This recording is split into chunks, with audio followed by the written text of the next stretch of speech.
Chapter 51 तेरी बहन मेरी छुई मुई। हीर ने ड्रेस छुआ ही था कि पीछे से आवाज आई, क्या हुआ, ड्रेस पसंद नहीं आई, दूसरी मंगवा दूं? हीर ने पलटकर देखा तो हर्षवर्धन खड़ा था। हर्षवर्धन ने फिर से गर्दन झुकाकर कहा, साहब यह तो बहुत महंगी लग रही है, मेरे पास इतने पैसे नहीं हैं।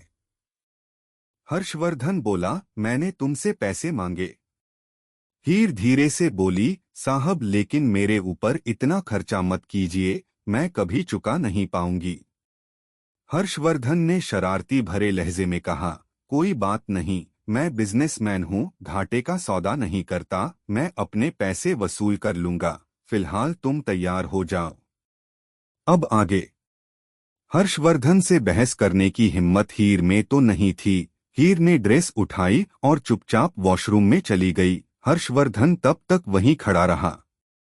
हीर ने ड्रेस पहन ली और हीर उस ड्रेस में बहुत खूबसूरत लग रही थी, लेकिन हीर की हिम्मत बाहर जाने की नहीं थी। हर्षवर्धन को फेस करना हीर के बस की बात नहीं थी। हर्षवर्धन तो बेसब्री से हीर का इंतजार कर रहा था। हर्षवर्धन ने टॉप कलेक्शन में से हीर के लिए वह सूट पसंद किया था। हर्षवर्धन तो हीर को सूट में देखना चाहता था। पहली बार हर्षवर्धन हीर को किसी रंग में देखता। हीर बाहर नहीं आ रही थी। करीब 15 मिनट तक हर्षवर्धन बाहर ही खड़ा रहा।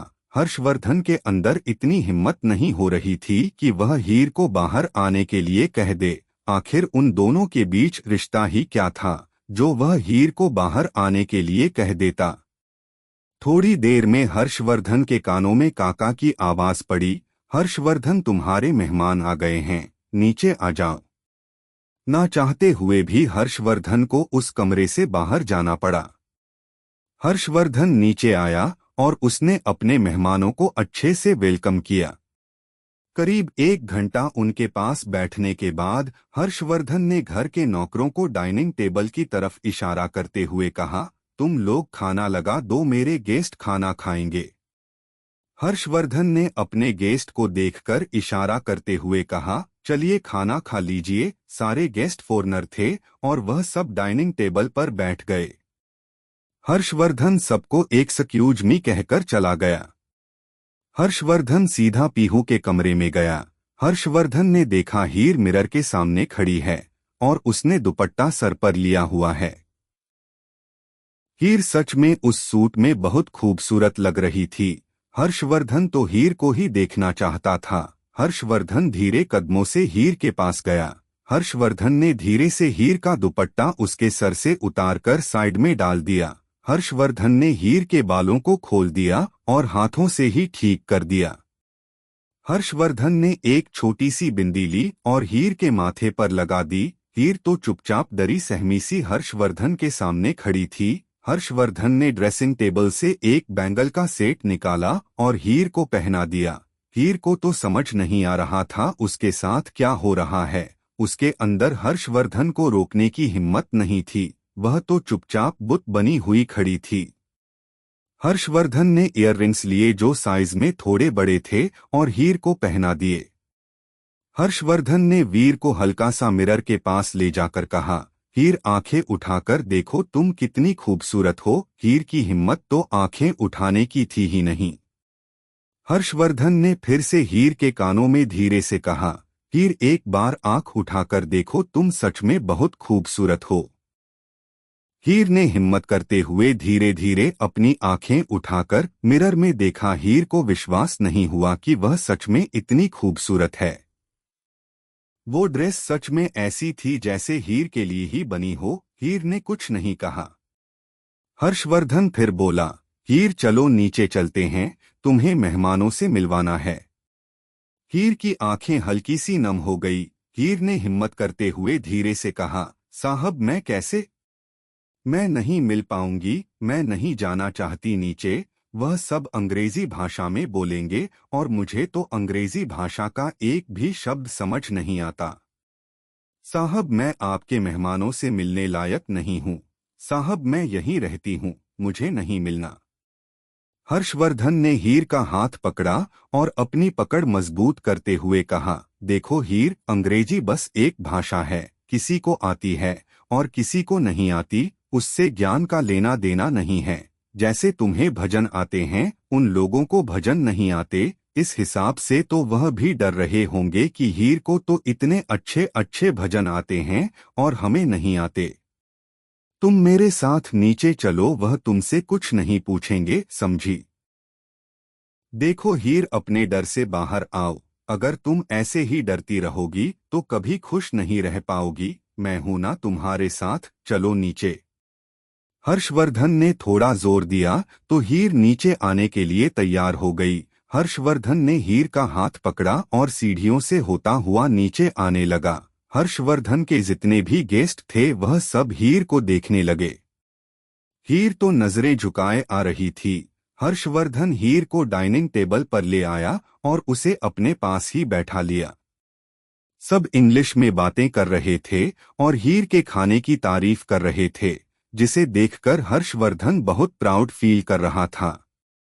हीर तो नजरें झुकाए चुपचाप उनकी बातें सुन रही थी, लेकिन हीर को तो कुछ पल्ले पड़ ही नहीं रहा था। उनमें से एक आदमी ने पूछा, हु इज शी, ये कौन है? हर्षवर्धन बोला, माई वुड बी वाइफ, मेरी होने वाली पत्नी। सारे गेस्ट एक एक करके उठाकर हर्षवर्धन से हाथ मिलाकर कॉन्ग्रेचुलेशन कहने लगे। हर्षवर्धन भी हर एक गेस्ट को थैंक यू बोल रहा था। हीर को तो समझ ही नहीं आया कि उन्होंने क्या पूछा और हर्षवर्धन ने उसे क्या जवाब दिया। उन सब गेस्ट में से दूसरे आदमी ने कहा, शी इज वेरी प्रीति, ये बहुत सुंदर है। हर्षवर्धन ने उस आदमी की तरफ स्माइल पास कर दी। तीसरे आदमी ने पूछा, why isn't she having lunch, ये खाना क्यों नहीं खा रही? Heer wants me to feed it with my hands, Heer चाहती है कि मैं इसे अपने हाथों से खाना खिलाऊं, हर्षवर्धन ने मुस्कुराकर जवाब देते हुए कहा। एक और आदमी ने हर्षवर्धन को देखकर स्माइल पास की और बोला, don't be shy, go ahead. Harshvardhan को तो मजा आ रहा था, क्योंकि हीर को कुछ समझ नहीं आ रहा था और हर्षवर्धन अपने दिल की बातें उन लोगों से कह रहा था। हर्षवर्धन ने धीरे से हीर की तरफ देखकर कहा, यह सब कह रहे हैं कि मैं तुम्हें अपने हाथों से खाना खिला दूं। हीर ने आंखें उठाकर हर्षवर्धन की तरफ देखा और मासूमियत से बोली, साहब, मैं यह सब नहीं खाती और आपके हाथों से तो बिल्कुल नहीं खा पाऊंगी। साहब, आप अपने मेहमानों को मना कर दीजिए कि मैं खाना नहीं खाऊंगी। हर्षवर्धन हीर की हालत समझ रहा था। वह जिस माहौल से निकलकर आई थी उस माहौल से यह सब एक्सेप्ट करना हीर लिए बहुत मुश्किल था। हर्षवर्धन जानता था कि हीर को धीरे धीरे ही उसे अपने रंग में रंगना पड़ेगा। अगर वह हीर के साथ जल्दबाजी करेगा तो हीर ये सब एक्सेप्ट नहीं कर पाएगी। हर्षवर्धन बोला, कोई बात नहीं, मैं इन्हीं समझा दूं। She wants me to feed her food alone, so you have lunch together. I will feed her food with my own hands later. यह चाहती है कि मैं इसे अकेले में खाना खिलाऊं, तो आप साथ लंच कीजिए, मैं बाद में इसे खाना अपने हाथों से खिला दूंगा। हर्षवर्धन के सारे गेस्ट ने एक दूसरे को देखा और फिर मुस्कुराकर लंच करने लगे। दूसरी तरफ शिवाय आर्या को लेकर हॉस्पिटल पहुंच चुका था। शिवाय और आर्या डॉक्टर के केबिन में बैठे हुए डॉक्टर का वेट कर रहे थे। तभी एक लेडीज डॉक्टर कैबिन में आई जो शायद उस सीनियर डॉक्टर की असिस्टेंट थी। लेडीज डॉक्टर उम्र में करीब 40 के आसपास की होगी। वह आकर चेयर पर बैठी और आर्या की रिपोर्ट को सामने रखते हुए बोली, मिस्टर शिवाय रघुवंशी, आर्या की रिपोर्ट काफी हद तक नॉर्मल आई है। काफी कम टाइम में काफी इम्प्रूवमेंट किया है। अगर आप ऐसे ही आर्या का ख्याल रखते रहे तो आर्या बहुत जल्दी ठीक हो जाएगी।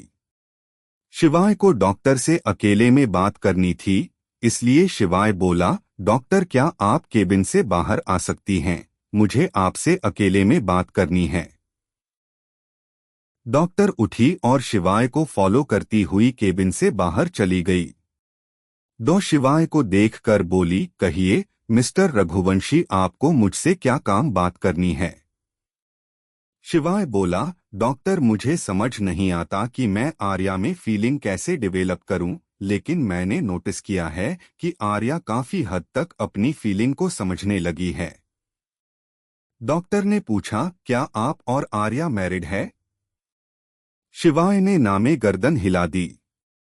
डॉक्टर बोली, मिस्टर शिवाय, आप आर्या से शादी कर लीजिए, इनके साथ थोड़ा सा फिजिकल होने की कोशिश कीजिए। थोड़ा सा का मतलब, इनके सर को अपने कंधे पर रखिए, इनकी कमर सहलाइए, इन्हें प्यार का एहसास कराइए। आप इन्हें किस भी कर सकते हैं। कहने का मतलब यह है कि आप अगर इनके थोड़ा क्लोज जाएंगे तो शायद आर्या के अंदर दबी हुई फीलिंग उभरने लग जाए।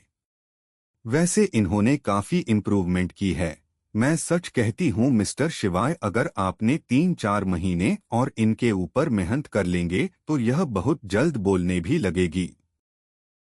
डॉक्टर यह सारी बातें बोलकर अंदर चली गई और शिवाय अपना सलाइवा घटने लगा। शिवाय जितना भी बोल्ड बनने की कोशिश करता था वह सब बेकार था। शिवाय उस टाइप का था ही नहीं। गुस्से में चाहे शिवाय ने आर्या के साथ कुछ भी किया हो, लेकिन जब उसका दिमाग ठंडा होता था तो आर्या के नजदीक जाने की सोचता भी नहीं था। शिवाय ने मन ही मन खुद से कहा, मैंने तो कभी अपनी अमेरिकन ब्यूटी को भी किस नहीं किया, तो मैं इसे कैसे करूंगा।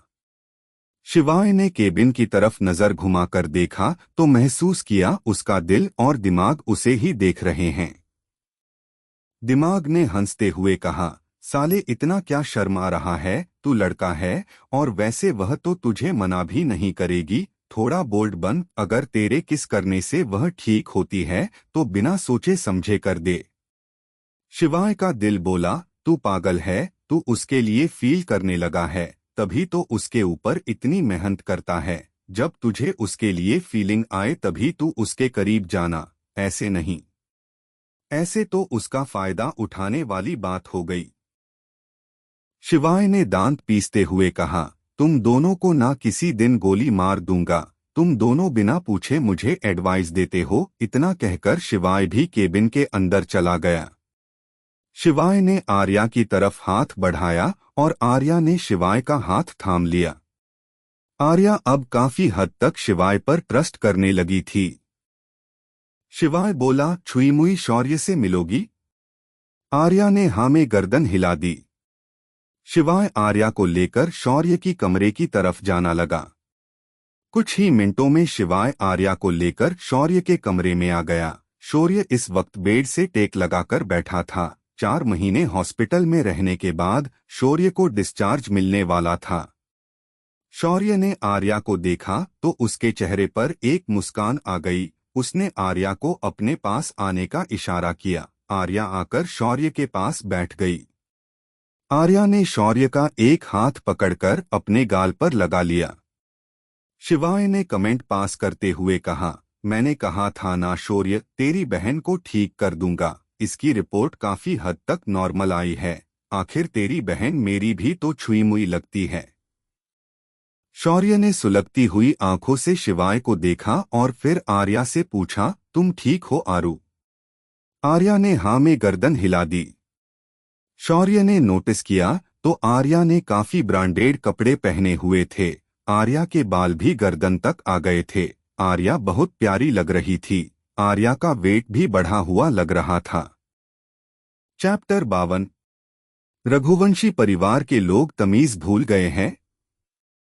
शिवाय ने कमेंट पास करते हुए कहा, मैंने कहा था ना शौर्य, तेरी बहन को ठीक कर दूंगा। इसकी रिपोर्ट काफी हद तक नॉर्मल आई है। आखिर तेरी बहन मेरी भी तो छुई मुई लगती है। शौर्य ने सुलगती हुई आंखों से शिवाय को देखा और फिर आर्या से पूछा, तुम ठीक हो आरू? आर्या ने हाँ में गर्दन हिला दी। शौर्य ने नोटिस किया तो आर्या ने काफी ब्रांडेड कपड़े पहने हुए थे। आर्या के बाल भी गर्दन तक आ गए थे। आर्या बहुत प्यारी लग रही थी। आर्या का वेट भी बढ़ा हुआ लग रहा था। अब आगे। शौर्य आर्या को देखकर बोला, आरू तुम्हें पता है मुझे डिस्चार्ज मिलने वाला है। 15 दिन बाद तुम्हारा भाई बिल्कुल ठीक हो जाएगा। आर्या पूरी ठीक नहीं हुई थी। उसे नहीं पता था कि यह बात सुनकर कैसे रिएक्ट करना है। तभी वहां पूर्वी के साथ दृष्टि भी आ गई। दृष्टि को देखकर शौर्य थोड़ा एक्साइटेड हो गया क्योंकि दृष्टि इन 4 महीनों में पहली बार आई थी। दृष्टि थोड़ी मोटी लग रही थी। दृष्टि ने ढीले डाले कपड़े पहने थे। शौर्य ने दृष्टि को देखकर कहा, दृष्टि तुम्हें तबीयत तो ठीक है, तुम कैसे मोटी सी हो गई हो और तुम्हें 4 महीने बाद मेरी याद आई। दृष्टि कुछ बोल नहीं रही थी। तभी पूर्वी ने कहा, वह क्या है ना भैया, आप तो जानते हैं। दृष्टि शॉक्ड में थी। मैंने इसे समझाया है तब जाकर आपसे मिलने आई है। इसने तो फ्लैट से बाहर पैर रखना ही बंद कर दिया था। काफी समझा बुझाकर लेकर आई हूँ। बस सारा दिन पॉट बनाती रहती है। शौर्य ने फिर कहा, दृष्टि मेरे पास आओ। दृष्टि शौर्य के पास चली गई। शौर्य ने दृष्टि का हाथ पकड़ा और अपने गाल पर लगाकर कहा, दृष्टि मैं बिल्कुल ठीक हूँ, बिल्कुल ठीक हो गया हूँ। तुम अब चिंता मत करो, कुछ दिनों में मुझे डिस्चार्ज मिल जाएगा। फिर हम तीनों भाई बहन खुशी खुशी रहेंगे, कोई हमारे बीच नहीं आएगा। तभी शिवाय ने गला साफ करते हुए कहा, सॉरी मैं तुम दोनों भाई बहन के प्यार को डिस्टर्ब कर रहा हूँ, लेकिन छुईमुई को मैं कहीं नहीं भेजूंगा। जब तक छुईमुई ठीक नहीं होती तुम लोगों के साथ नहीं जाएगी। शौर्य कुछ बोलता उससे पहले ही शिवाय ने फिर कहा, देख शौर्य, तेरी मेरी लड़ाई अलग है और छुईमुई को ठीक करना अलग बात। इसीलिए मुझे नहीं लगता कि मेरे और छुईमुई के बीच तुझे आना चाहिए। जब तेरी बहन ठीक हो जाएगी मैं वादा करता हूँ तेरे पास भेज दूंगा। तभी दृष्टि ने धीरे से कहा, भैया आप डिस्चार्ज के बाद हवेली जाएंगे। शौर्य बोला, अब मैं हवेली नहीं जाऊंगा। तू तो जानती है रणविजय सिंह राणा की आदत, उस आदमी ने हमारी सारी प्रॉपर्टी हड़प ली है। मैं हवेली में नहीं जाऊंगा, तुम परेशान मत हो। तभी पूर्वी बोली, भैया आप मेरे घर आ जाइए। शिवाय ने पूर्वी और शौर्य का मजाक बनाते हुए कहा, क्या बात है शौर्य, तू तो जगत भाई बन गया है। हर दूसरी लड़की तुझे भाई बोलती है, तुझे इरिटेशन नहीं होती। पूर्वी शिवाय को जवाब देते हुए बोली, भाई बहन का रिश्ता हर कोई नहीं समझ सकता और तुम्हारे जैसा घमंडी इंसान तो बिल्कुल भी नहीं समझ सकता। लड़कियां भाई भी उन्हें बोलती हैं जिनके ऊपर उन्हें ट्रस्ट होता है, हर किसी को भाई नहीं बोलती। मैंने आपको तो भाई नहीं बोला क्योंकि आप भाई बनने लायक ही नहीं हो। शिवाय ने कुछ कहा नहीं, बस पूर्वी की तरफ देखकर मुस्कुरा दिया और पूर्वी अंदर तक सुलग गई। शौर्य बोला, नहीं पूर्वी, मैं तुम्हारे साथ नहीं रह सकता। तुम्हारी अपनी लाइफ है और मैं नहीं चाहता कि तुम अपनी लाइफ में डिस्टर्ब हो जाओ। डोंट वरी, मैं अपना इंतजाम कर लूंगा। तभी पीछे से किसी की आवाज आई, शौर्य तुम मेरे साथ मेरे घर रहोगे। सबने नजरें उठाकर गेट की तरफ देखा तो वरदान सिंह राजावत खड़ा था। वरदान को देखकर शिवाय की भौहें तन गई। शिवाय ने थोड़ा गुस्से में कहा, तुम यहाँ क्या कर रहे हो? वरदान बोला, बड़ों को तुम नहीं आप कहते हैं, लेकिन रघुवंशी परिवार के लोग तमीज भूल गए हैं। कोई बात नहीं हर्षवर्धन के साथ बहुत जल्द मुझे एक मीटिंग करनी है, तो मैं आधा घंटा रघुवंशी परिवार की तमीज के बारे में भी बात कर लूंगा। डायरेक्ट इनडायरेक्ट शिवाय को वरदान ने हर्षवर्धन की धमकी दे दी थी। शिवाय ने अपनी बात सही करते हुए दांत पीसते हुए बोला, आप यहाँ क्या कर रहे हैं? शिवाय ने भी आप बोलकर इनडायरेक्ट माफी मांगी ली ताकि वह हर्षवर्धन से उसकी शिकायत न करें।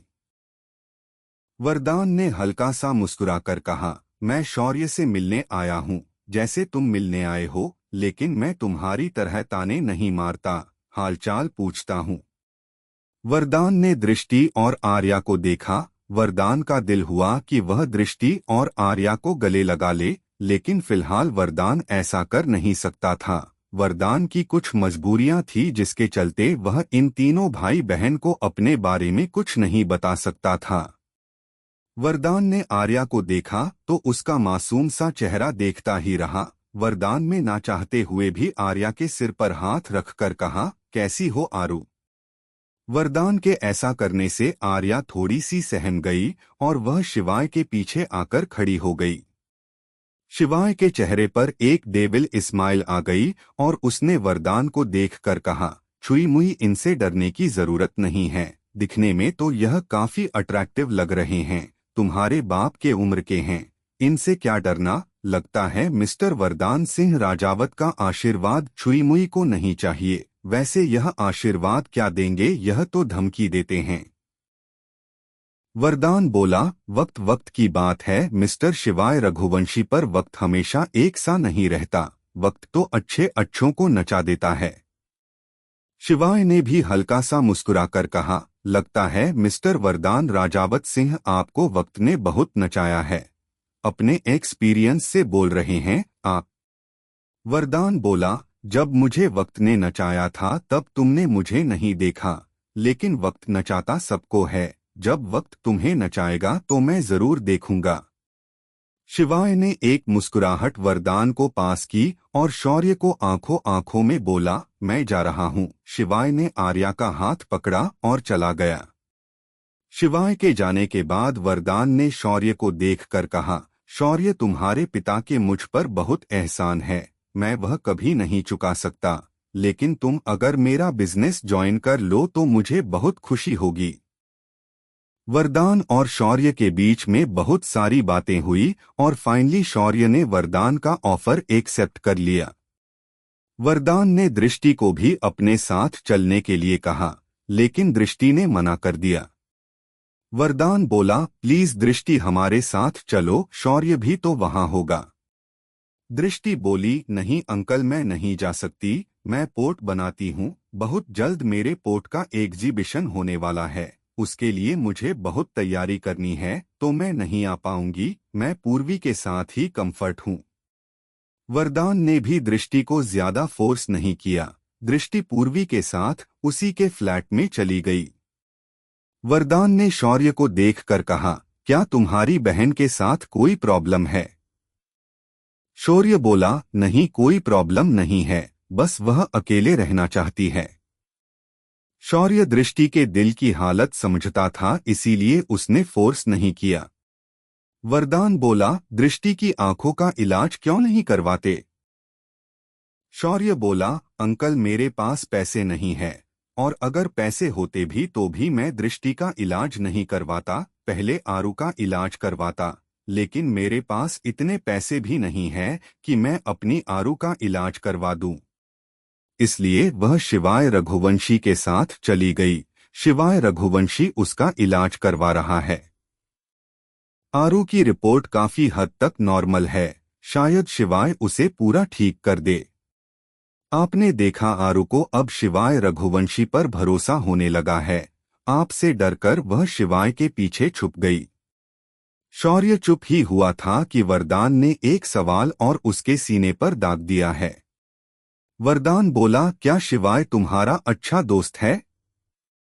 शौर्य ने थोड़ा सा मुस्कुराकर कहा, पता नहीं अंकल, लेकिन साला कमीना बहुत है। अगर उसने ठान लिया कि वह आर्या को ठीक कर देगा तो वह आर्या को ठीक करके ही मानेगा।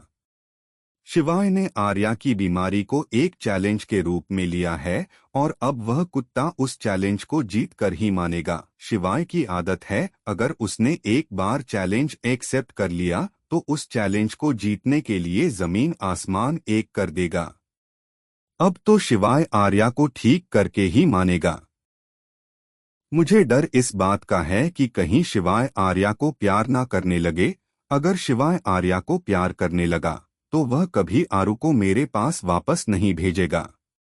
मैं जानता हूँ अंकल, अगर शिवाय को आर्या से प्यार हो गया तो शिवाय किसी की नजर भी आर्या पर बर्दाश्त नहीं करेगा।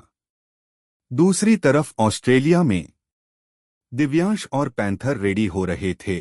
आज डेजी की बर्थडे पार्टी थी। दोनों ही जाना नहीं चाहते थे, लेकिन दोनों को ही जाना पड़ेगा। दिव्यांश बोला, पैंथर यार, मेरा जाने का मन नहीं है, लेकिन जाना पड़ेगा। नहीं गया तो डेजी और कोई उल्टी सीधी डिमांड करने लगेगी। पैंथर बोला, सर, पिछले 4 महीने से यही है। एक दिन और सही, आज डेजी की बर्थडे पार्टी पर चले जाते हैं, उसके बाद तो इंडिया वापस ही जाना है। दिव्यांश बोला, पैंथर, मैं बस इंडिया वापस जाना चाहता हूँ, दृष्टि से बात करना चाहता हूँ, उससे माफी मांगना चाहता हूँ, उसे अपनी जिंदगी में वापस लेकर आना चाहता हूँ। 4 महीने मैंने कैसे काटे हैं मैं ही जानता हूँ। परसों हमारी फ्लाइट है और मुझसे एक एक मिनट कट नहीं रहा।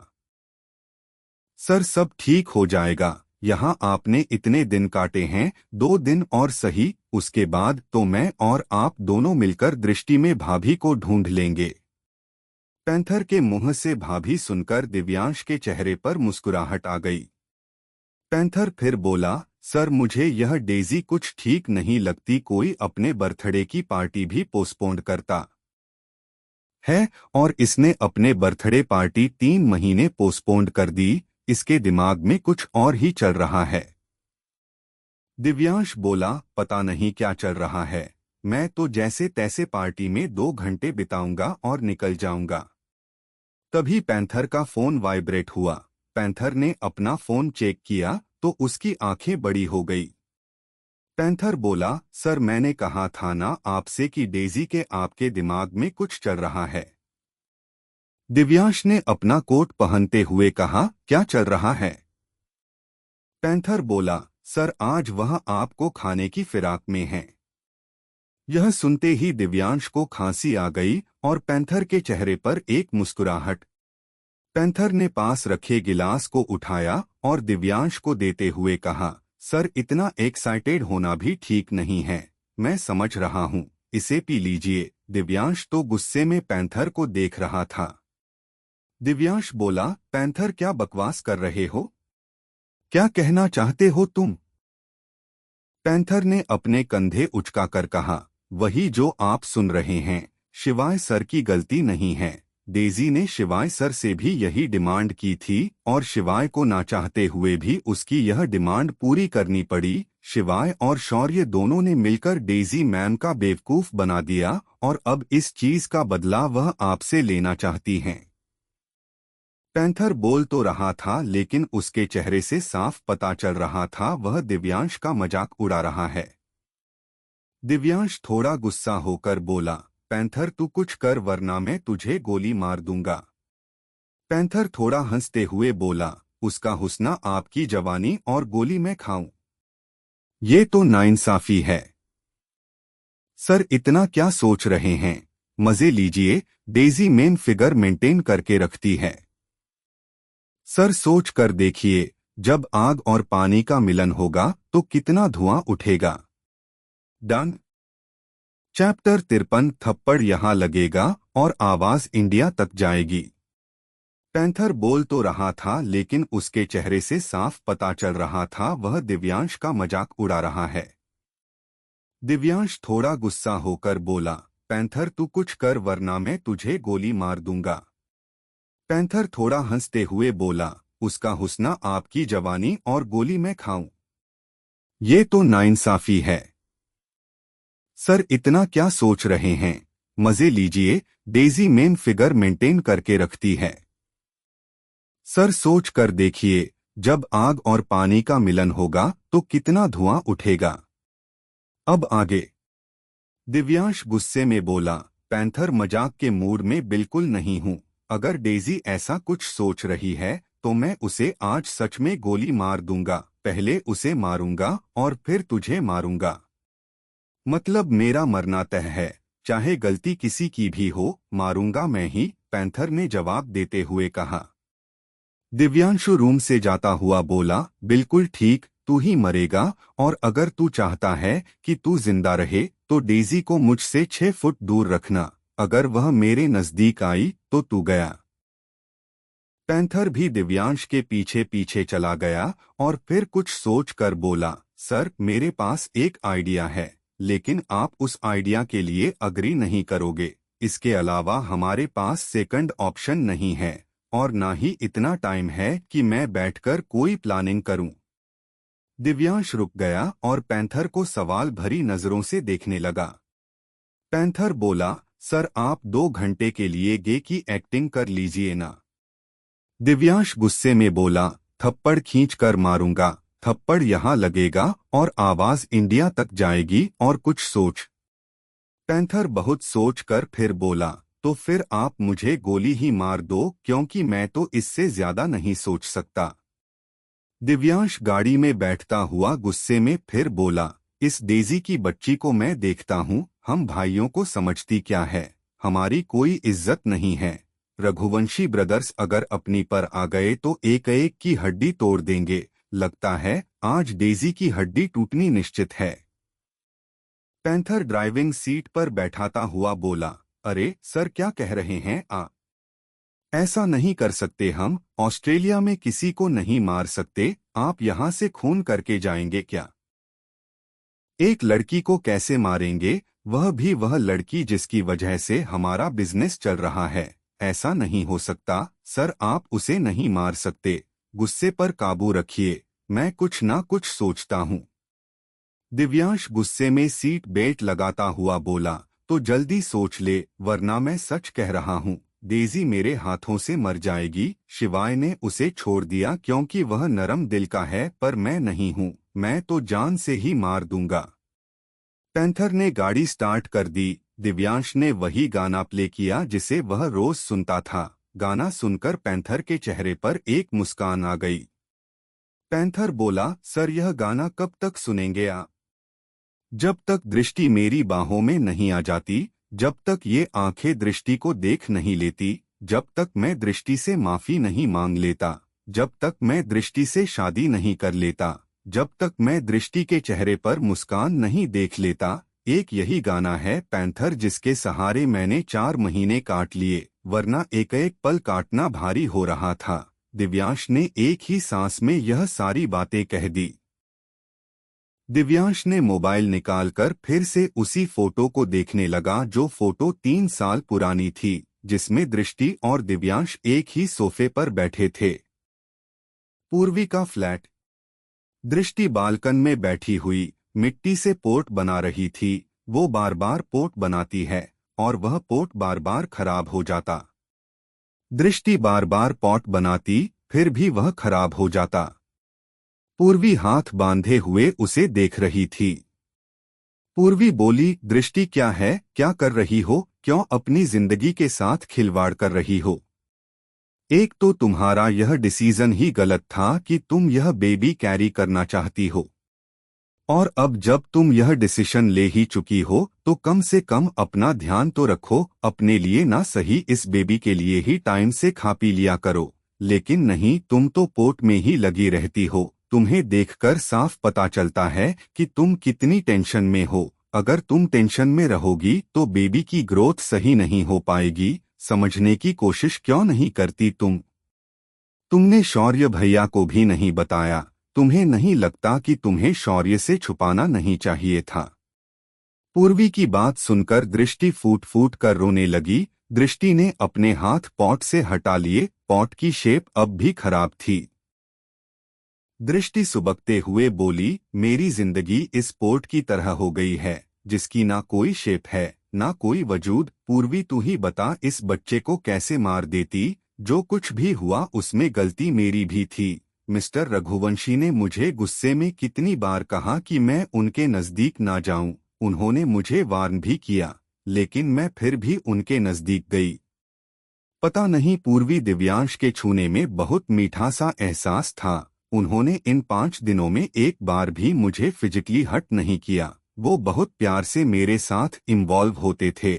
मुझे अच्छा लगता था। मेरा मन करता था कि मैं उन्हीं की बाहों में सिमट कर रह जाऊं। पर मुझे क्या पता था कि वह मेरे बारे में इतना गलत सोचते हैं। मुझे क्या पता था कि वह दुश्मनी के चलते मुझे रखैल का खिताब दे देंगे। पूर्वी, अब मुझे अपनी जिंदगी से कुछ नहीं चाहिए। मैं बस अपने बच्चे के सहारे यह जिंदगी काट दूंगी। अगर शौर्य भैया को बता देती कि मैं प्रेग्नेंट हूं तो वह कभी मुझे यह बच्चा रखने की परमिशन नहीं देते। तुम खुद ही बताओ, क्या कोई भाई यह चाहेगा कि उसकी बहन अंधी है और वह एक छोटे बच्चे की रिस्पॉन्सिबिलिटी भी संभाले? लेकिन मैं यह भी जानती हूँ, जब यह बच्चा दुनिया में आएगा तो शौर्य भैया उसे दिल से अपना लेंगे। मेरे सारे भैया बहुत अच्छे हैं। वह हम दोनों बहनों के लिए जान भी दे सकते हैं। पूर्वी ने दृष्टि को गले लगा लिया और उसे संभालते हुए बोली, अच्छा ठीक है, मैं तुम्हारे डिसीजन में तुम्हारे साथ हूँ, तुम बेफिक्र रहो, हम दोनों मिलकर इस बच्चे की परवरिश करेंगे। अब तुम कुछ खा लो, सुबह से तुमने कुछ नहीं खाया, तुम्हारी हेल्थ के लिए अच्छा नहीं है। अगर तुम सब कुछ भूलकर आगे बढ़ना चाहती हो तो खुशी खुशी आगे बढ़ो, मैं तुम्हारे साथ हूँ और हमेशा तुम्हारे साथ ही रहूंगी। पुश्तैनी हवेली। हर्षवर्धन के सारे गेस्ट लंच कर चुके थे। हर्षवर्धन ने हीर का हाथ पकड़ा हुआ था और सारे गेस्ट को हवेली दिखा रहा था। हीर ने भी आज पहली बार वह हवेली देखी थी। हर्षवर्धन ने बहुत हक से हीर का हाथ पकड़ा था, लेकिन हीर थोड़ा अनकंफर्टेबल फील कर रही थी। हीर अपनी कलाई घुमा रही थी, लेकिन हर्षवर्धन ने उसका हाथ नहीं छोड़ा। हर्षवर्धन जानता था कि हीर अपना हाथ छुड़वाने चाहती है, लेकिन हर्षवर्धन ने हीर को इग्नोर कर दिया और अपने गेस्ट को हवेली दिखाने लगा। हीर भी हर्षवर्धन के साथ साथ चल रही थी। थोड़ी देर बाद सारे गेस्ट हवेली देखकर चले गए। शाम हो गई थी। हर्षवर्धन को पता था कि सुबह से हीर ने कुछ नहीं खाया। हर्षवर्धन ने हीर को डाइनिंग टेबल पर बैठाया और उसे खाना सर्व करते हुए बोला, हीर चलो तुम भी कुछ खा लो। हीर ने एक नजर हर्षवर्धन को देखा और बोली, साहब मुझे खाना नहीं खाना, घर जाना है, मैं जाऊं। हर्षवर्धन हैरानी से बोला, हीर मैं तुम्हें आज सुबह ही वहां से लेकर आया हूं और तुम कह रही हो कि मैं जाऊं। उन लोगों ने तुम्हें घर से निकाल दिया है, अब तुम हमेशा के लिए मेरे साथ ही रहोगी, मैं तुमसे शादी करने वाला हूं। बहुत जल्द हमारी शादी के पेपर में भी रेडी हो जाएंगे, तुम उन पर साइन कर देना और फिर तुम हमेशा के लिए मेरी बीवी बन जाओगी, अब तुम्हें वहां जाने की जरूरत नहीं है।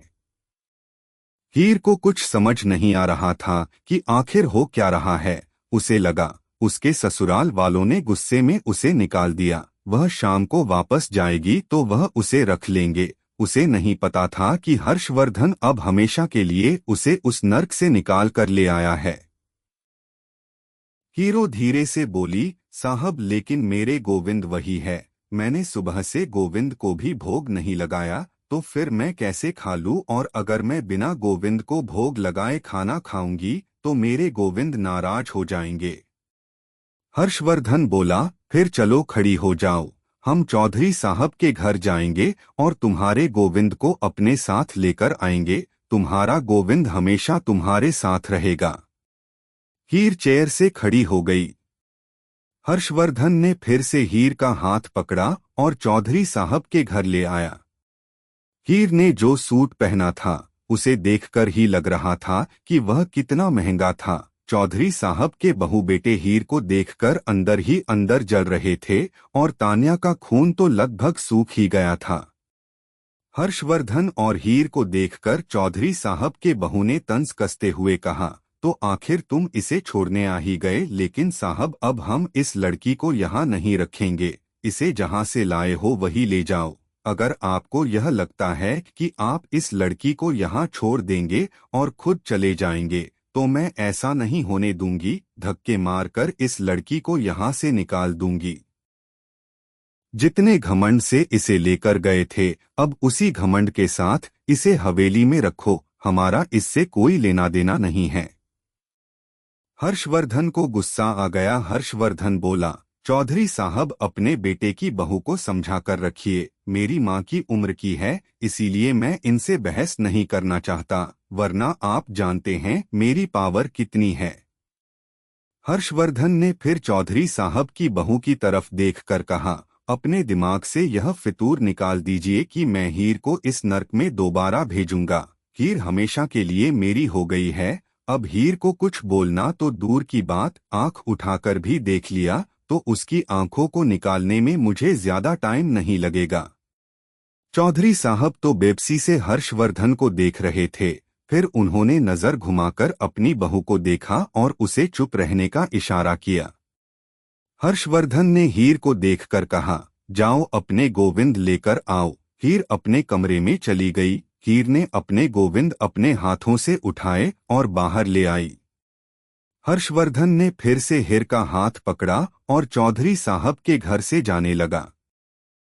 हर्षवर्धन हीर मेन गेट तक ही पहुंचे थे कि हर्षवर्धन ने पलटकर चौधरी साहब से कहा, चौधरी साहब, ज्यादा ज्ञान की बातें मुझे नहीं आती, लेकिन मेरी यशोदा भाभी कहती थी, अगर घर के भगवान घर से चले जाएं तो परिवार जीते जी नर्क भोगता है। आज मैं आपके घर से आपकी लक्ष्मी और आपके गोविंद दोनों लेकर जा रहा हूँ। अपने भगवान से प्रार्थना कीजिएगा कि आपका घर नर्क ना भोगे, क्योंकि इंसान को अपने कर्मों की सजा इसी जन्म में मिलती है। हर्षवर्धन की उम्र ज्यादा नहीं थी, लेकिन समझदार बहुत था। इसी के चलते ही सारे भाई हर्षवर्धन की इज्जत करते थे और गलत काम करने से डरते थे। चौधरी साहब हर्षवर्धन और हीर को जाते हुए देख रहे थे। हर्षवर्धन का कहा हुआ एक एक शब्द चौधरी साहब को सच लग रहा था। आखिर इतने सालों में उसके परिवार ने हीर को यातनाएं ही तो दी थी, प्यार तो कभी दिया ही नहीं था। हीर से कोई प्यार से बात नहीं करता था और ना ही उसे ढंग का खाना दिया जाता था। सारे दिन एक मजदूर की तरह काम ही करती रहती थी। चैप्टर 54 आपको दर्द हो रहा है। हर्षवर्धन की उम्र ज्यादा नहीं थी, लेकिन समझदार बहुत था। इसी के चलते ही सारे भाई हर्षवर्धन की इज्जत करते थे और गलत काम करने से डरते थे। चौधरी साहब हर्षवर्धन और हीर को जाते हुए देख रहे थे। हर्षवर्धन का कहा हुआ एक एक शब्द चौधरी साहब को सच लग रहा था। आखिर इतने सालों में उसके परिवार ने हीर को यातनाएं ही तो दी थी, प्यार तो कभी दिया ही नहीं था। हीर से कोई प्यार से बात नहीं करता था और ना ही उसे ढंग का खाना दिया जाता था। सारे दिन एक मजदूर की तरह काम ही करती रहती थी। अब आगे। हीर के नसीब में अब हर्षवर्धन का प्यार था। अब हीर के बुरे दिन गुजर गए थे। अब हीर हर्षवर्धन के साथ एक अच्छी जिंदगी बिताने वाली थी। हीर को नहीं पता था कि हर्षवर्धन उसकी जिंदगी में रंग भरने आ गया है। हर्षवर्धन हीर को हवेली लेकर आ गया। हर्षवर्धन ने हीर से कहा, हीर, तुम अपने गोविंद को जहां रखना चाहती हो रख सकती हो। यह पूरी हवेली तुम्हारी और तुम्हारी गोविंद की ही है। जब तक हम इस हवेली में हैं, तब तक तुम जैसे चाहो वैसे रह सकती हो। फिर हम शादी करके रघुवंशी मिशन चलेंगे। हीर ने हाँ में गर्दन हिला दी। हीर ने गोविंद को हवेली के मंदिर में स्थापित कर दिया और उन्हें भोग लगा दिया। हीर जब गोविंद को भोग लगा रही थी तो पीहू और हर्षवर्धन दोनों ही हाथ जोड़े उसके पीछे खड़े थे। दोनों ही भगवान को प्रणाम कर रहे थे। हर्षवर्धन कहीं ना कहीं खुश था कि मंदिर में अब दिया जलाने वाली कोई आ गई है। पहले वह दिया यशोदा भाभी चलाती थी, लेकिन उनकी डेथ के बाद किसी ने भी मंदिर में दिया नहीं जलाया और अब ये रिस्पांसिबिलिटी ही लेने वाली थी। भोग लगाने के बाद हर्षवर्धन ने कहा, हीर चलो खाना खा लो, सुबह से कुछ नहीं खाया। हीर को थोड़ा अजीब लग रहा था। वह हर्षवर्धन के सामने खाना नहीं खाना चाहती थी, लेकिन हर्षवर्धन को ना कहने की हिम्मत हीर में नहीं थी। हीर के साथ जो कुछ हो रहा था वह सब हीर ने गोविंद के ऊपर छोड़ दिया था। हर्षवर्धन ने फिर से हीर का हाथ पकड़ा, डाइनिंग टेबल पर बैठा दिया। हर्षवर्धन ने अपने हाथों से हीर की तरफ एक बाइट बढ़ाया। हीर की आंखों में पानी आ गया। हर्षवर्धन बोला, क्या हुआ हीर, रो क्यों रही हो? हीर ने नजर झुकाकर धीरे से कहा, साहब, इतने प्यार की आदत नहीं है, मैं खुद खा लूंगी। तभी पीहू आई और पीहू ने भी हर्षवर्धन की तरह थाली में से एक बाइट लिया और हीर की तरफ बढ़ाते हुए बोली, सिंड्रेला दी, खा लो ना। पीहू को देखकर तो हीर की आंखों से पानी झरने की तरह बहने लगा। उसने पीहू को गोद में बैठा लिया और अपने आंसू पोंछते हुए बोली, राजकुमारी, मैं खुद खा लूंगी। हीर बोल तो पीहू से रही थी, लेकिन कहना हर्षवर्धन से चाहती थी। हर्षवर्धन हीर की बात समझ रहा था। हर्षवर्धन ने बाइट थाली में ही रख दिया और बोला, ठीक है, तुम खुद खा लो, लेकिन खा जरूर लेना। हर्षवर्धन वहां से जाने लगा। तभी हीर ने पीछे से हर्षवर्धन को रोकते हुए कहा, साहब। हीर की आवाज सुनकर हर्षवर्धन रुक गया। लेकिन पलटा नहीं। हर्षवर्धन बोला, बोलो हीर, क्या बात है? हीर बोली, साहब मैं यह खाना खा सकती हूँ? गोविंद नाराज तो नहीं होंगे? हर्षवर्धन समझता था कि हीर ने ना जाने कितने सालों से ऐसा खाना नहीं खाया। वह सिर्फ खाना बनाती थी, लेकिन कभी उसे खाने के लिए किसी ने परमिशन नहीं दी थी। हर्षवर्धन हीर की बात सुनकर वापस आया और डाइनिंग टेबल पर बैठ गया। हर्षवर्धन ने फिर से एक बाइट उठाया और हीर की तरफ बढ़ा दिया। हीर की आंखों से फिर से आंसू टपक गए। हर्षवर्धन बोला, हीर खा लो। हीर ने एक बाइट खा लिया। हीर ने ना जाने कितने सालों बाद पूरी और पनीर की सब्जी खाई थी। पीहू ने भी हर्षवर्धन को फॉलो किया और हीर को खाना खिलाने लगी। बाप बेटी दोनों ने हीर को बहुत प्यार से खाना खिलाया। हीर खाना खा रही थी और उसकी आंखों से आंसू बह रहे, लेकिन हर्षवर्धन ने उसे चुप नहीं करवाया। हर्षवर्धन चाहता था कि हीर का जितना भी दुख है वह आंसुओं के साथ बह जाए, ताकि जब वो हीर के साथ अपने रिश्ते की शुरुआत करें तो हीर के दिल में किसी चीज का मलाल ना हो। खाना खिलाने के बाद हर्षवर्धन ने हीर के गाल पर हाथ रखा और उसके आंसुओं को पोंछते हुए बोला, मुझे कुछ काम है, मैं स्टडी रूम में जा रहा हूँ। तुम पीहू को लेकर पीहू के कमरे में सो जाओ। हीर ने हाँ में गर्दन हिला दी और पीहू को गोद में लेकर कमरे में चली गई।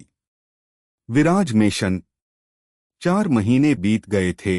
इन 4 महीनों में वीरा ने एक दिन भी विराज की मेडिसिन मिस नहीं की थी। वह कंटिन्यू विराज के पैरों की मालिश करती थी, लेकिन फिर भी वीरा को इम्प्रूवमेंट नजर नहीं आ रहा था। वीरा को टेंशन होने लगी थी। पिछले 4 महीनों में उसने विराज के ऊपर बहुत मेहनत की थी, लेकिन वह सब बेकार हो गई थी। विराज और वीरा गार्डन में बैठे थे। वीरा अब भी विराज के पैरों को अपनी गोद में लेकर बैठी थी। वीरा विराज के पैरों की मालिश कर रही थी। वीरा आज बहुत उदास थी क्योंकि विराज के पैरों में कोई हलचल नहीं हुई थी। वीरा कंटिन्यू विराज के पैर की मालिश कर रही थी। तभी विराज की हल्की सी आह निकली। विराज बोला, थोड़ा धीरे करो, दर्द हो रहा है। वीरा ने विराज की बातों पर ध्यान नहीं दिया और धीरे करने लगी। अगले ही पल वीरा ने विराज से पूछा, क्या कहा सर आपने, आपको दर्द हो रहा है? विराज ने भी वीरा की बातों पर ध्यान नहीं दिया और हाँ में गर्दन हिलाते हुए कहा, और नहीं तो क्या, तुम तो मेरे प्यार को लोहा समझ रही हो, थोड़ा आराम से करो, मुझे थोड़ा थोड़ा पेन हो रहा है। यह सुनते ही वीरा उछल पड़ी। वीरा बोली, सर आपको पेन हो रहा, मतलब आपका पैर रिएक्ट कर रहा है। विराज ने भी अब जाकर वीरा की बातों पर ध्यान दिया। विराज भी थोड़ा मुस्कुराकर बोला, हाँ वीरा तुम ठीक कह रही हो, मुझे दर्द महसूस हुआ, मतलब मैं ठीक हो रहा हूँ। वीरा ने विराज के पैर साइड में रखे और उछल पड़ी। वीरा भागती हुई मेंशन के अंदर गई और दीनू काका को पकड़कर हिलाते हुए बोली, काका विराज सर के पैरों में दर्द हो रहा है, मतलब सर बहुत जल्द ठीक होने वाले हैं। वीरा और दीनू काका दोनों एक्साइटेड होकर गार्डन में आए। दीनू काका ने विराज को देखकर कहा, मैंने कहा था ना बेटा, नामुमकिन कुछ नहीं होता, मेहनत की जाए तो सब कुछ मुमकिन हो सकता है। आखिर वीरा ने तुम्हारे पैरों को ठीक करने का जिम्मा लिया है, अब तो यह तुम्हारे पैर ठीक करके ही मानेगी। तभी गार्डन में शिवाय आर्या को लेकर आ गया। शिवाय कई महीनों बाद विराज से मिलने आया था। शिवाय जब भी विराज से मिलने आता था, विराज शिवाय से मिलता ही नहीं था। विराज को तो किसी से मिलना पसंद ही नहीं था। शिवाय को देखकर वीरा भागती हुई शिवाय के पास आई और बोली, भैया आपको पता है विराज सर के पैर काम कर रहे हैं। वीरा ने तो शिवाय को एक्साइटमेंट में भैया बोल दिया, लेकिन शिवाय को पूर्वी की बात याद आ गई। लड़की हर किसी को भाई नहीं बोलती, जिस पर ट्रस्ट होता है उसे ही भाई बोलती है। तभी वीरा को याद आया कि उसने एक्साइटमेंट में शिवाय को भाई बोल दिया। वीरा अपनी बात ठीक करते हुए बोली, सॉरी सर, मेरे कहने का मतलब वह नहीं था, विराज सर के पैरों में दर्द हो रहा है, मतलब उनके ठीक होने वाले हैं। शिवाय ने हल्की सी मुस्कान वीरा को पास की और बोला, तुम मुझे भाई बोल सकती हो, कोई प्रॉब्लम नहीं है। शिवाय ने आर्या का हाथ पकड़ा और गार्डन में आकर विराज के पास बैठ गया। विराज ने मुस्कुराकर कहा, बहुत दिनों आए हो भैया। शिवाय ने विराज को ताना कसते हुए कहा, हाँ जैसे मैं पहले आता था तो तुम मेरा थाली लेकर स्वागत करते थे। विराज ने अपनी आंखें रोल की और शिवाय से फिर पूछा, यह लड़की कौन है, आपकी न्यू गर्लफ्रेंड?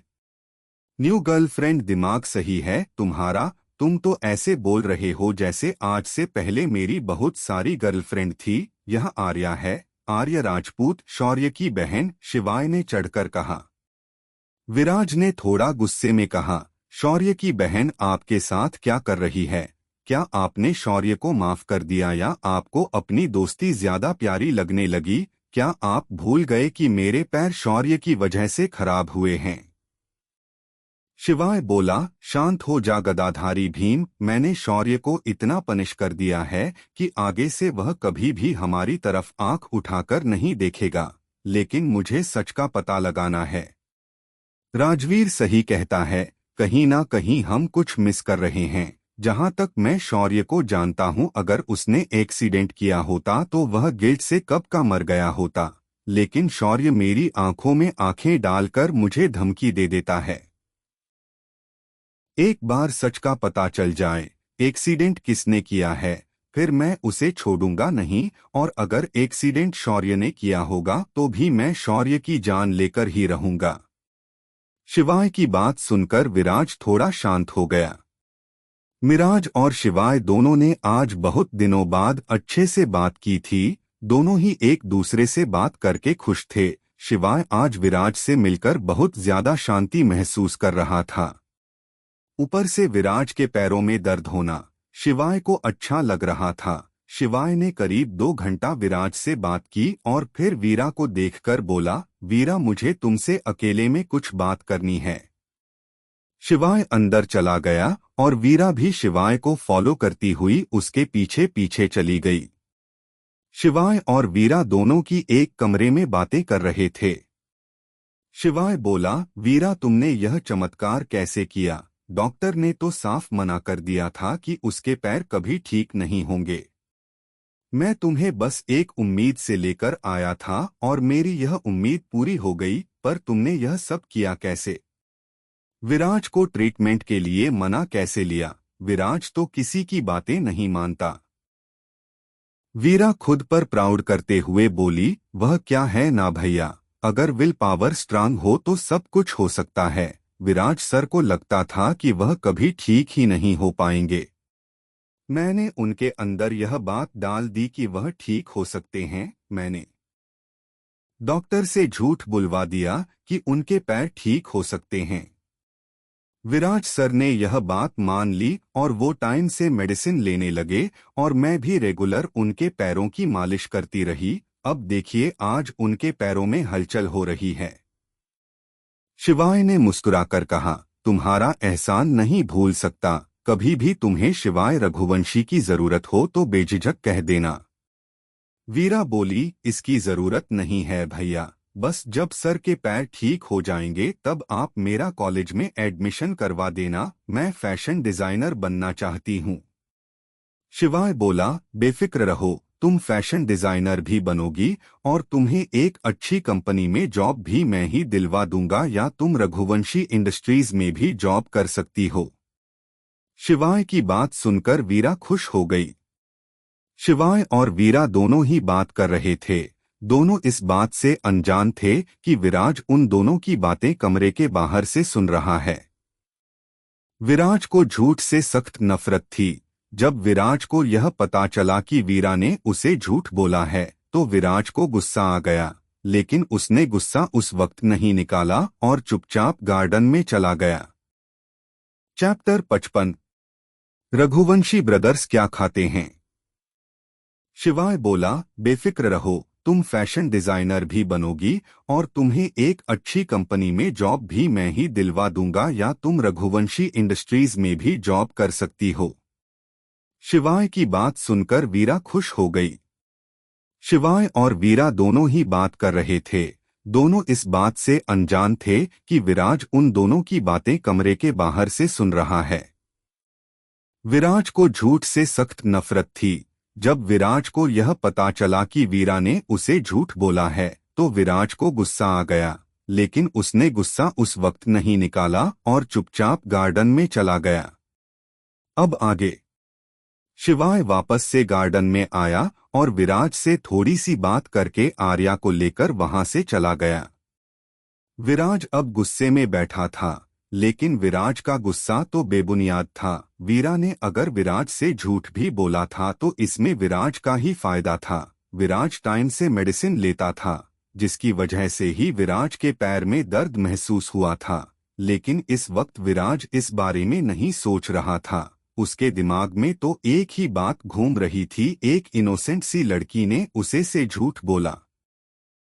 वीरा खुश होकर विराज की व्हीलचेयर घुमाने लगी तो विराज ने गुस्से में कहा, वीरा मुझे तुम्हारी जरूरत नहीं है, अपना सामान पैक करो, निकलो यहाँ से। मेरे पैरों में अब दर्द होना महसूस हुआ है, मैं अपना ट्रीटमेंट खुद करवा लूंगा, तुम्हारी जरूरत नहीं है। अपना सामान बांधो और इस मिशन से चली जाओ। विराज के मुंह से इतनी कड़वी बातें सुनकर वीरा को दुख हुआ। दीनू काका भी विराज के मुंह से यह सब सुनकर हैरान थे। वीरा ने धीरे से पूछा, सर आखिर हुआ क्या है? आप मुझ पर इतना गुस्सा क्यों कर रहे हो? अभी कुछ देर पहले तो आप ठीक थे, फिर अचानक से क्या हो गया?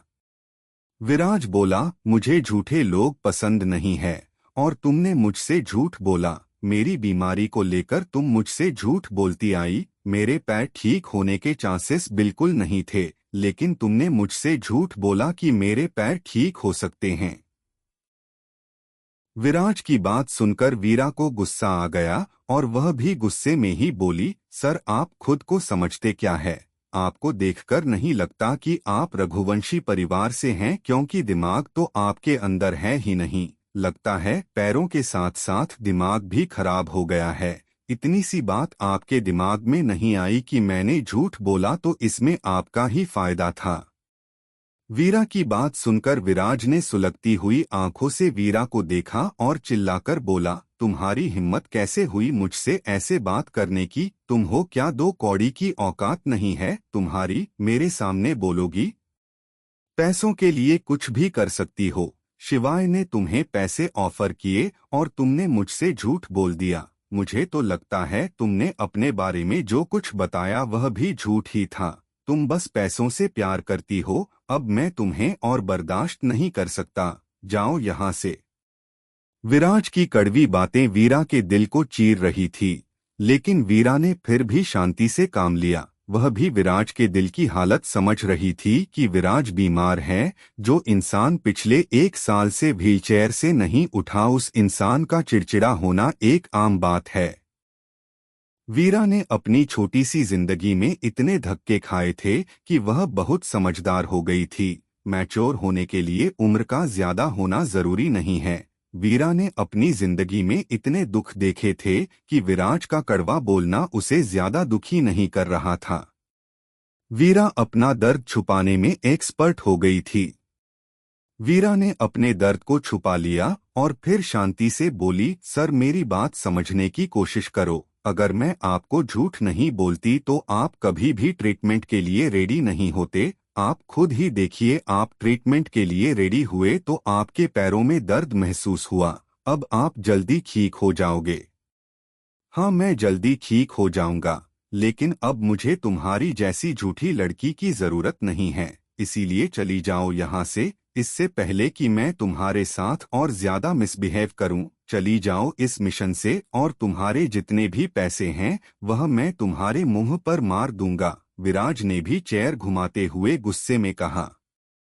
अब वीरा की आंखें नम हो गई। दीनू काका भी वीरा को बेबस नजरों से देख रहे थे, जैसे कहना चाहते हो, बिटिया मैं इस बारे में तुम्हारी मदद कोई नहीं कर सकता। विराज अपनी व्हीलचेयर के साथ मेंशन के अंदर जा पाता उससे पहले ही वीरा ने चिल्लाकर कहा, मैं कहीं नहीं जाऊंगी, आपको छोड़कर कहीं नहीं जाऊंगी। सुना आपने, जब तक आप ठीक नहीं हो जाते मैं कहीं नहीं जाने वाली। अब आप मेरे साथ मिसबिहेव करें या प्यार से पेश आए, लेकिन जब तक आपके पैर ठीक नहीं हो जाते मैं इस घर में रहूंगी, और जब आपके पैर ठीक हो जाएंगे तो इस घर से चली जाऊंगी। विराज ने कुछ नहीं कहा और गुस्से में ही मेंशन के अंदर आ गया।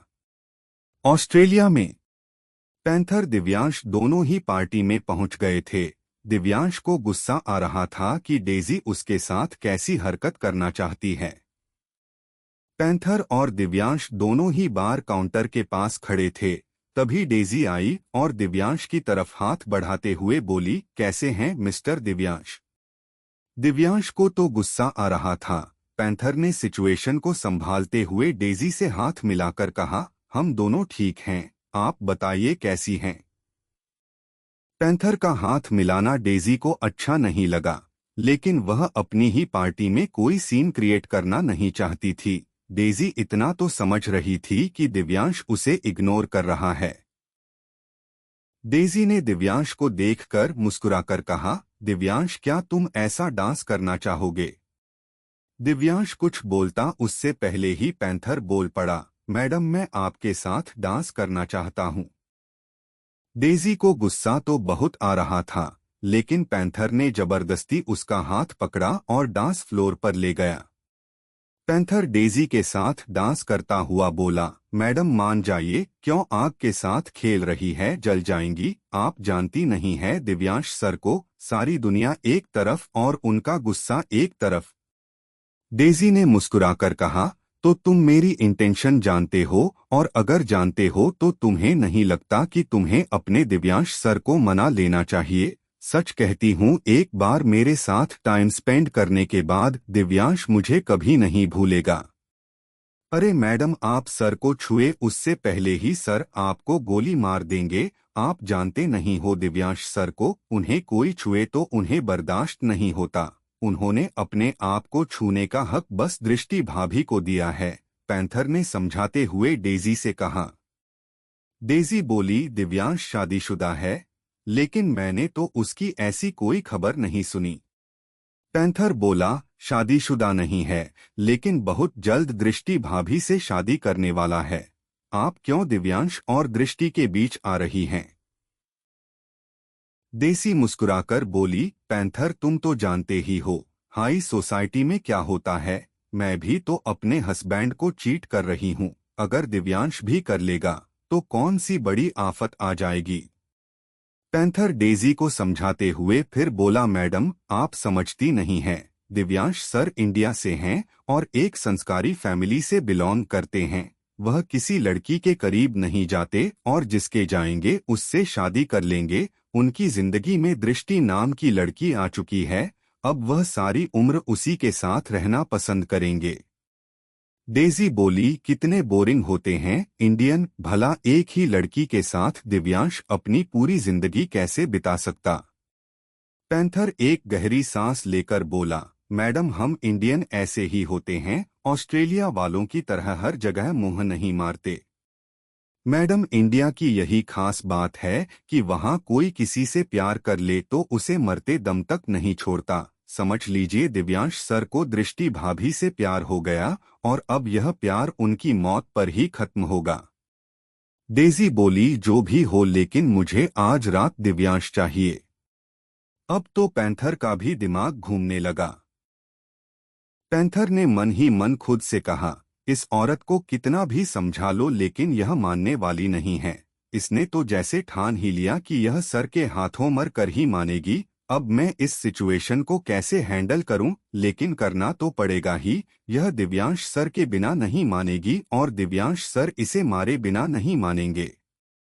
पैंथर अपने ही ख्यालों में था कि उसके कानों में डेजी की आवाज सुनाई दी, पैंथर कुछ भी करो लेकिन मुझे आज रात दिव्यांश चाहिए। दिव्यांश को देखकर मैं शौर्य और शिवाय दोनों को भूल गई। पता नहीं यह रघुवंशी ब्रदर्स क्या खाते हैं जो मेरा दिल इन पर ही अटक गया। पैंथर बोला, मैडम मैं कुछ करता हूँ। दिव्यांश फिर से दिव्यांश के पास आ गया और दिव्यांश को देखकर बोला, सर वह मैडम मान नहीं रही, क्या करूं? दिव्यांश गुस्से में बोला, नहीं मान रही तो मैं अपने तरीके से मना लूंगा। पैंथर बोला, सर प्लीज एक छोटा सा काम कर दीजिए, मैडम के साथ कमरे तक चले जाइए, उसके बाद में देख लूंगा। दिव्यांश ने दांत पीसते हुए कहा, मैं कहीं नहीं जाऊंगा और इस हवसी औरत के साथ तो कहीं भी नहीं। तुम्हें जो करना है करो, नहीं तो मैं अपने तरीके से यह प्रॉब्लम हैंडल कर लूंगा। दिव्यांश की जिद के आगे पैंथर इरिटेट हो रहा था। पैंथर बोला, कभी कभी मेरा मन करता है कि मैं खुद को ही गोली मार दूं, आपके साथ काम करना कितना कॉम्प्लिकेटेड है। पैंथर फिर से डेजी के पास जाकर बोला, मैडम आप रूम नंबर 202 में चले जाइए, सर आते ही होंगे, मैंने बहुत मुश्किल से सर को मना लिया है। डेजी मुस्कुराकर रूम नंबर 202 में चली गई। पैंथर दिव्यांश के पास आकर बोला, सर प्लीज अब इतनी तो हेल्प कर दीजिए, मैंने किसी को हायर किया है, आप प्लीज मैम की कमरे तक चले जाइए, लाइट ऑफ कर दीजिएगा, मैं किसी और को भेज दूंगा, प्लीज सर समझने की कोशिश कीजिए, हम डेजी को नाराज नहीं कर सकते। पैंथर के बहुत सारा समझाने के बाद दिव्यांश फाइनली इतना करने के लिए मान गया। दिव्यांश रूम नंबर 202 की तरफ बढ़ गया। दिव्यांश गेट के बाहर ही खड़ा था। पैंथर के साथ एक मॉडल जैसा लड़का आ रहा था। पैंथर ने लड़के से कहा, अंदर डेजी मैम है, उन्हें खुश कर दो, तुम्हारी जितनी भी पेमेंट होगी मैं तुम्हें ट्रांसफर कर दूंगा।